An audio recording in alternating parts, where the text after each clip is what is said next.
urushib turadigan juftliklar ko'proq baxtli bo'lishadi, kamroq kasal bo'ladi va hattoki uzoqroq umr ko'rishadi. Qanday qilib deysizmi? Statistikaga ko'ra, ochiq muloqot va bahs-munozaralar juftliklarni bir-birlarini chuqurroq anglashida yordam beradi. Har galgi bahs-munozaradan so'ng ular bir-birlariga yanada yaqinlashadi. Shu sababdan ham ularning munosabatlari vaqt o'tgan sari mustahkamlashib boradi. Eng xavflisi nima bilasizmi? Jim yashash, gaplashmaslik. Baribir meni tushunmaydi, gapirgandan foydasi yo'q deya gapirmaslikni tanlash. Jim yashash ba'zan emotsional uzoqlashishni bildirishi mumkin, hattoki ichki ajrimni ham anglatishi mumkin. Uzoq vaqt hal qilinmagan his-tuyg'ular, gapirilmagan gaplar esa turli kasalliklarga olib borishi mumkin.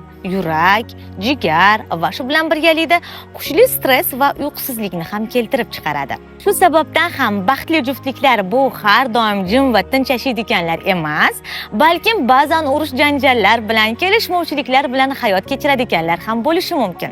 Siz bu borada qanday fikrlaysiz? Sizni juftligingiz qaysi toifaga kiradi?